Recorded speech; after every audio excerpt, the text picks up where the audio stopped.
여러분 안녕하십니까? 강신업 변호사입니다. 국민연금을 동원한 환율 방어, 투기 세력의 약점만 드러냈다라는 지금 분석이 나오고 있습니다. 국민연금을 동원해서 환율을 방어했지만 지금 환율이 다시 또 급등하기 시작했습니다. 이걸 이용해 가지고 투기 세력이 지금 돈벌이에 나섰습니다. 이거 약점을 드러냈기 때문에 어떻게 될지 모릅니다. 왜냐하면 돈벌이가 된다면 정말 양잿물도 마시는 거거든요. 그런데 이미 약점을 잡혔습니다. 그러니 생각을 해보십시오. 이거 지금 환율을 방어한다? 국민연금을 동원했다? 그만큼 지금 환율이 올라간다는 뜻이구나. 만약에 이걸 막지 않으면 올라간다는 뜻이구나. 그러면 어차피 끝까지 막지 못해. 그렇다면 언젠가는 터질 거야. 그럼 미리 살아야 되겠다. 투기 세력의 약점을 드러낸 겁니다. 베네수엘라 공습 사태 등 지정학적 위기 속에서도 외국인들은 신년 들어서만 국내 주식을 2조 8천억 원치 사들이면서 말이죠. 강한 매수세를 보이고 있습니다. 그럼에도 원달러 환율은 좀처럼 떨어질 기미를 보이지가 않습니다. 외국인들이 우리 주식을 사면 원달러 환율이 떨어져야 되거든요. 근데 안 떨어집니다.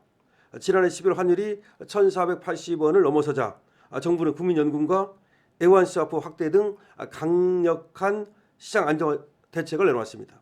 환율은 즉각 1,440원대로 급락하면서 한숨을 돌렸습니다. 하지만 새해 들어서 다시 1,450선을 훨씬 넘어서 위협하면서 상승세로 돌아섰습니다. 상황을 종합해보면 환율 상승에 따른 뉴노멀이 불가피해 보입니다. 뉴노멀, 환율이 이제 새로운 어떤 그런 단계, 지평으로 올라간다. 이제 환율이 높은 것이 일상화됐다는 말입니다. 국민연금을 활용한 환율 안정화 카드는 과연 지속 가능한 정책이 될 수 있는가? 의문이 든다는 겁니다. 국민연금으로 언제까지 막을 것인가?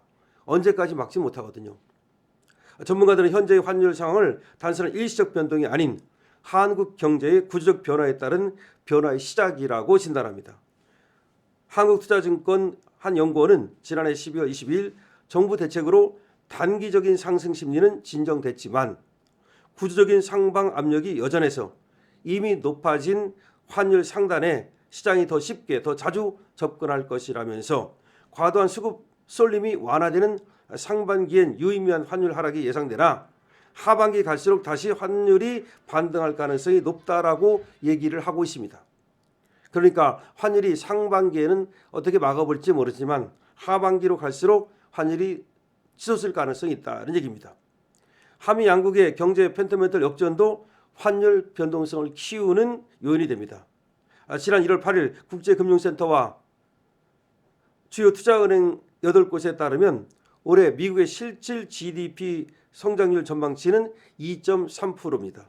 한국은 성장률 격차가 이보다도 훨씬 낮아가지고 지금 우리는 뭐 1%대 잘해야 이 정도 되는데 이렇게 미국의 경제 성장률이 더 높기 때문에 그래서 돈이 미국으로 빠져나갈 수밖에 없다 그 말입니다.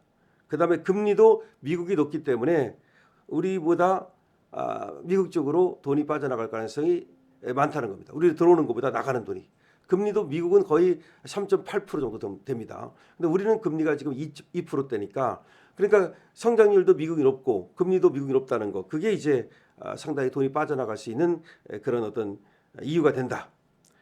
경제 전문가들은 말이죠. 정부의 연금 방패가 단기적으로 환율 상단을 누르는 데는 성공했지만 시장 경제 원리 측면에서는 심각한 부작용을 낳을 수 있다고 경고하고 있습니다.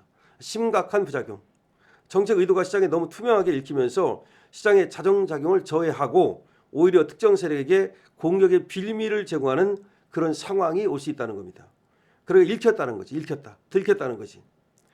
특정 시장경제 메커니즘에서 가격 저항선이 정책적으로 고착되는 것은 매우 위험한 신호라는 겁니다. 다시 말하면 국민연금을 동원해서라도 막는구나. 이런 걸 들킴으로써 굉장히 위험한 거라는 겁니다. 정부가 1,480원에서 연금을 동원해 방어에 나선 사실은 시장의 당국의 최종 마지노선이 어디인지를 공시한 것과 다름없다. 다시 말하면 1,480원까지는 일단 놔두다가 거기 가면 또 맞고 1,480원까지는 놔두다가 또 거기 가면 맞고 그럼 그 밑에 와서 사서 1,480원에 팔으면 이 10원 뛰기 20원 뛰기가 되잖아.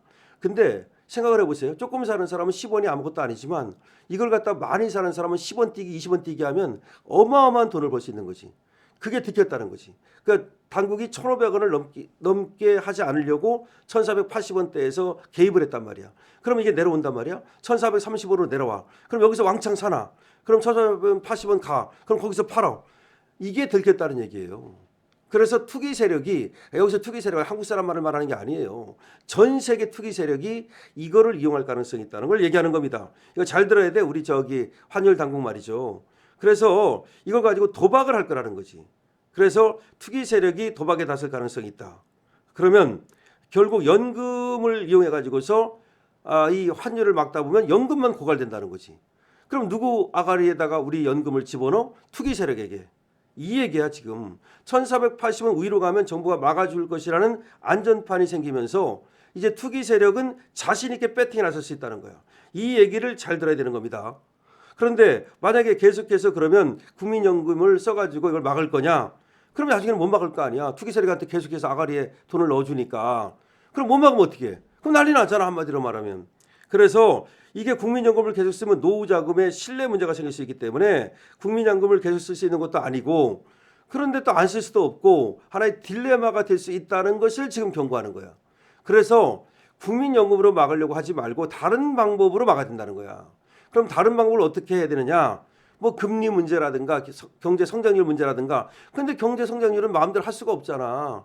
지금 미국이 워낙 지금 경제 성장률이 좋으니까 미국은 뭐 더 좋아질 가능성이 높고, 그래 우리는 지금 뭐 1%도 안 돼요. 지금 반도체 때문에 간신히 뭐 2% 정도 되면 좋겠다는 예상을 하고 있는데 그것도 봐야 돼. 그것도 반도체뿐이야 사실은 말이죠. 근데 어쨌든 그렇고, 그다음에 금리. 우리는 금리를 갖다가 높여야 되거든요. 사실은 우리도 금리를 높여야 되는데 왜 못 높이는지 아십니까? 금리를 높이면 가계부채가 다 빚이 어마어마하거든 우리나라 사람들은. 그럼 가계부채가 이게 난리가 나기 때문에, 그러면 가처분 소득이 줄어들고 그러면 완전히 경기가 침체되고 난리가 난단 말이야. 그러면 디플레이션 올 가능성이 많기 때문에 금리를 못 올리는 거예요. 그래서 이게 문제라고. 그래서 이걸 어떻게 해결할 것인가? 그리고 국민연금을 쓰지 않고서 환율을 방어할 수 있는 방법은 없는가? 가장 좋은 건 통화 스왑이야. 미국이 통화 스왑을 해주면 돼. 근데 트럼프를 갖다 잘 설득해야 되는데 과연 트럼프가 이재명이 뭐가 예쁘다고 그래서 통화 스왑을 해주겠습니까? 여기서 문제가 발생하는 겁니다. 그래서 투기 세력이 지금 이게 우리 정부가 1,480원 넘어가면 여기서는 막는 거라는 것을 들켰기 때문에 그 밑으로 너무 내려가도 안 돼. 너무나 많이 내려가 버리면 거기서 사가지고서 20원 뛰기 30원 뛰기 할 거 아니야. 그럼 이걸 갖다가 계속해서 어느 일정하게 1,440원, 40원, 45원, 50원, 55원 여기까지 일정하게 이걸 유지해야 되는데 그게 또 쉬운 일은 아니죠. 어쨌든 정부 당국에서는 말이죠. 이 환율이 급격하게 왔다 갔다 하지 않도록 일정하게 유지하는 것이 중요하다라는 말씀을 드릴 수가 있습니다. 그런데 어쨌든 간에 지금 국민연금을 이용해서 막았다는 게 이게 문제야. 사실은 웬만하면 국민연금을 쓰지 말았어야 되는 거야. 국민연금까지 썼다는 것은 사실은 최후의 지금 방법을 썼다는 거 아니야. 더 이상 쓸 방법이 없다는 거 아니야. 참 이재명 정부 큰일입니다. 그렇게 쉽게 자꾸 어떤 정책을 씀으로써 다시 쓸 수 있는 어떤 그 카드를 없애버리고 있다. 지금 이재명 정부 생각해 보세요. 국방비도 못 줘가지고서 뭐 1조 3천억까지 밀렸다가 뭐 나중에 주는 이게 무슨 얘기야 도대체가. 지금 정부가 뭐 한국은행에서 지난달만 해도 12월 달 5조를 빌렸다는데 그들이 어디 가든지 모르겠고, 하여튼 간에 이재명 정부 지금 믿기 어려운데 자기만 그냥 잘하는 척 쇼하면 되는 건지, 문재인도 그러다가 나라 지금 국가 다 털어먹은 거 아닙니까? 자기들은 그냥 자기 할 때만 잘 하는 척 쇼하면 된다. 그게 윤석열하고 다른 점이죠. 윤석열은 어쨌든 긴축 정책을 쓰려고 하다가 인기가 별로 없었던 거예요. 그때도 돈 풀었으면 왜 인기가 없겠습니까? 어쨌든 간에 지금 보도에 의하면 이와 같이 국민연금 이거를 써가지고서 환율을 방어했는데 이게 투기 세력한테 약점을 드러냈다는 우울한 소식입니다. 강시섭 TV입니다. 좋아요와 구독을 부탁드립니다.